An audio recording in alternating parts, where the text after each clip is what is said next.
दोस्तों नमस्कार, स्वागत है आप सभी का all India first YouTube channel पे। इस वीडियो में हम बात करेंगे 22,000 खाली पदों पे बड़ा धमाका के बारे में, साथ ही 22,000 प्लस 4,200 टीजीटी पीजीटी भर्ती के विज्ञापन को लेकर।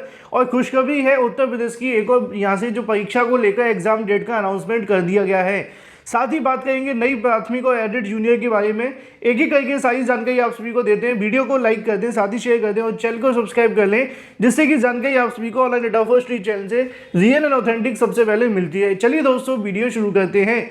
शुरुआत करेंगे पहली अपडेट के बारे में, जो कि संबंधित है टीजीटी पीजीटी 2022 को लेकर। टीजीटी पीजीटी 2022 का जो विज्ञापन है वो लगभग 4,200 पदों पर जारी हुआ था, जिसके अंदर भी पदों की संख्या और भी कम थी। लेकिन बावजूद इसके अभ्यर्थियों के माध्यम से लगातार मांग की जा रही थी कि टीजीटी पीजीटी के अंदर पदों की संख्या को बढ़ा दिया जाए। इसको लेकर चयन बोर्ड भी गए, शिक्षा निदेशालय भी गए, मुख्यमंत्री को पत्र भी भेजे, सब कुछ करके देखा, लेकिन फैसला नहीं हुआ।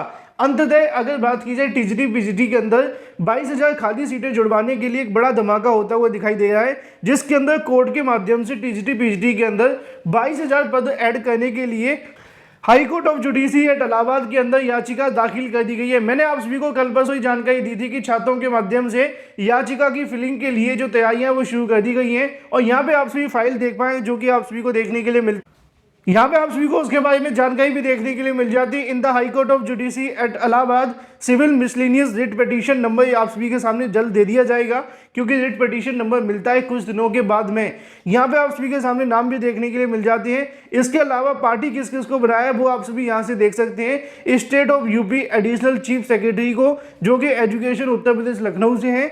दूसरी अगर बात की जाए तो डायरेक्टर को लेकर, जो कि एजुकेशन उत्तर प्रदेश लखनऊ के हैं। ज्वाइंट डायरेक्टर एजुकेशन, जो कि यहाँ पे प्रयागराज रीजन के हैं। इसके अलावा चौथे नंबर पे आपको देखने के लिए मिलते हैं जिसका नाम आप चयन बोर्ड के नाम से जानते हैं, एलनगंज, उसको लेकर भी यहाँ से पार्टी बना लिया गया है। इसके अलावा यहाँ पे एग्जाम कंट्रोलर उत्तर प्रदेश को लेकर भी यहाँ से पार्टी बना लिया गया है, वो भी चयन बोर्ड के, जिनका नाम परीक्षा नियंत्रक है।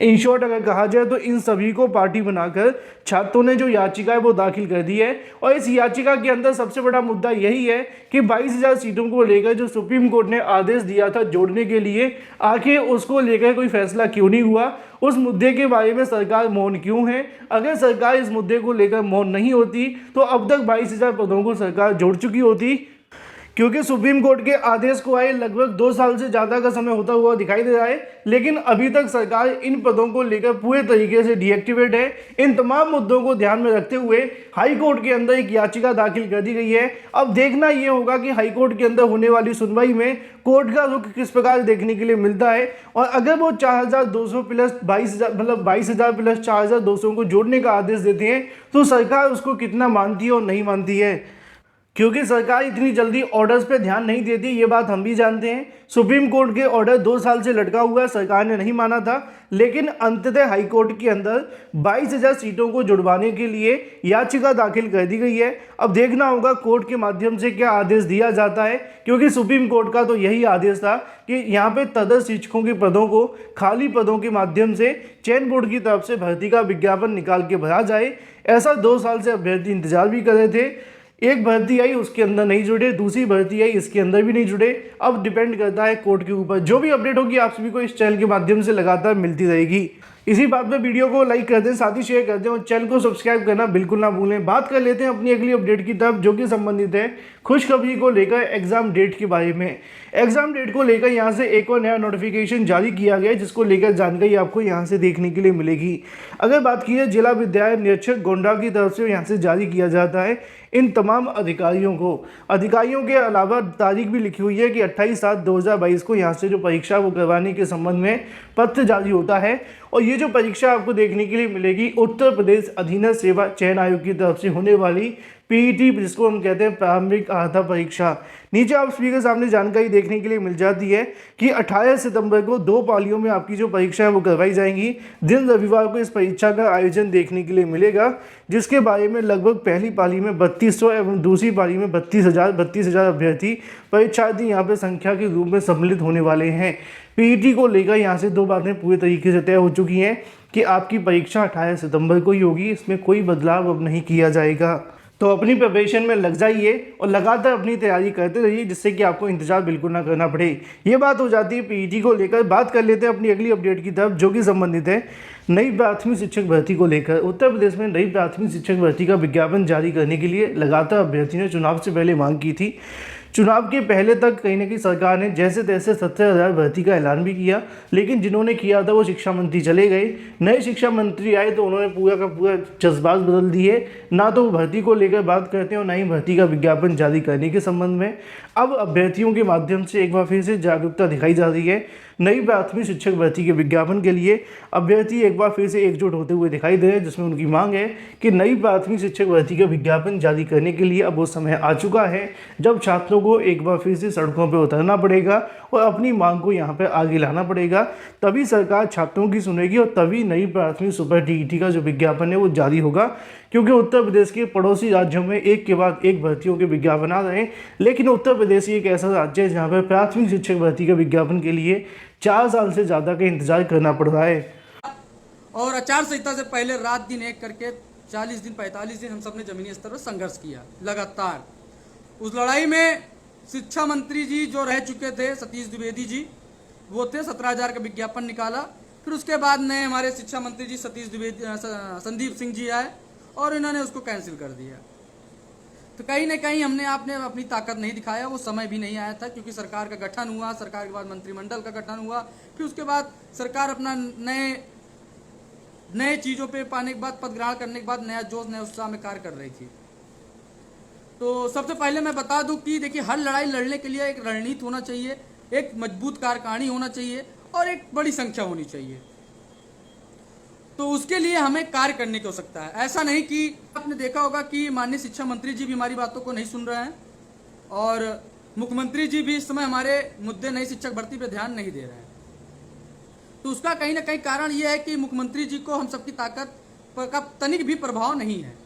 इसका साफ उद्देश्य कि उनके ऊपर दबाव बनाने के लिए भी हमको कार्य करना चाहिए, क्योंकि हमारे सामने शिक्षा मंत्री थे, शिक्षा मंत्री जी ने हाथ खड़ा कर लिया तो बचे मुख्यमंत्री जी। तो मुख्यमंत्री जी के ऊपर दबाव बनाने के लिए चुनाव में हम सब ने बहुत मेहनत किया, जिसमें हमारे हर जिले के साथियों ने अपना कर्तव्य का निर्वहन किया।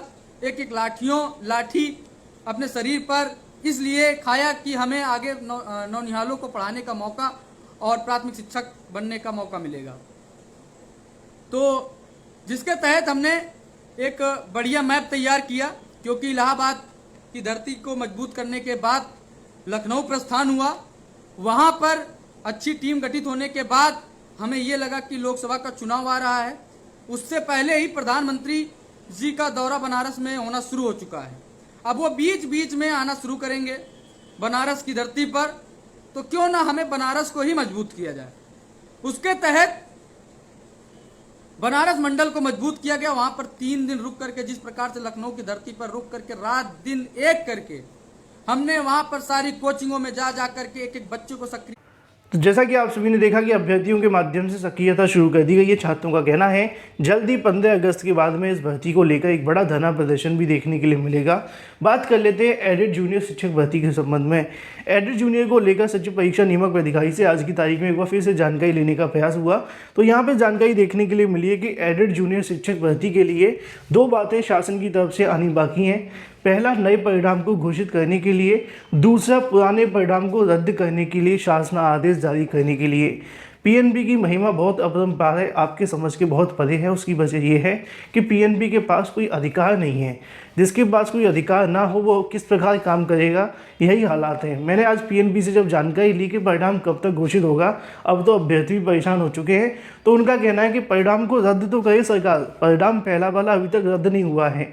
जब तक एक ऑफिशियल शासन आदेश जारी नहीं होगा एडेड जूनियर के परिणाम को रद्द करने के लिए, नया परिणाम जारी करने के लिए, उसके बाद ही परिणाम जारी होगा। और दोनों के संबंध में सरकार ने अभी कोई भी शासन आदेश जारी नहीं किया है। लखनऊ के अंदर जो बैठक हुई थी उसके अंदर भी ये कहा गया था कि उच्च अधिकारियों से मुलाकात करके शासन की तरफ से जल्दी इसको लेकर जो आदेश है वो जारी किया जाएगा। अब इंतजार होता है 2 से 3 दिनों का कि क्या कोई शासन आदेश जारी होगा या फिर हमें अगस्त के प्रथम सप्ताह का इंतजार करना पड़ेगा। क्योंकि अभी तक जो पीएनबी के माध्यम से जानकारी मिल रही है उनका कहना है कि परिणाम पूरी तरीके से तैयार है। अभी तक ना तो शासन की तरफ से पुराने परिणाम को रद्द किया गया है और ना ही कोई नया परिणाम जारी करने का आदेश मिला है। अब समझ में ये नहीं आता कि समय समय पर पीएनबी के पास इस प्रकार के अधिकार अगर दे दिए जाए तो छात्रों का भी समय बचे और पीएनबी के पास तो समय समय उसका कोई फर्क पड़ता नहीं है। तो मामला ये है कि शासनादेश का इंतजार किया जा रहा है। दोनों के शासनादेश जारी होने के बाद ही परिणाम जारी होगा। शासनादेश कब जारी होगा इसकी जानकारी किसी के पास नहीं है, क्योंकि अधिकारी भी इस मुद्दे को लेकर गोल गोल घुमा रहे हैं। कभी अंतिम दिन, कभी एक हफ्ता, कभी 3-4 दिन, तो कभी 2 दिन। वीडियो को लाइक कर दें, साथ ही शेयर कर दें।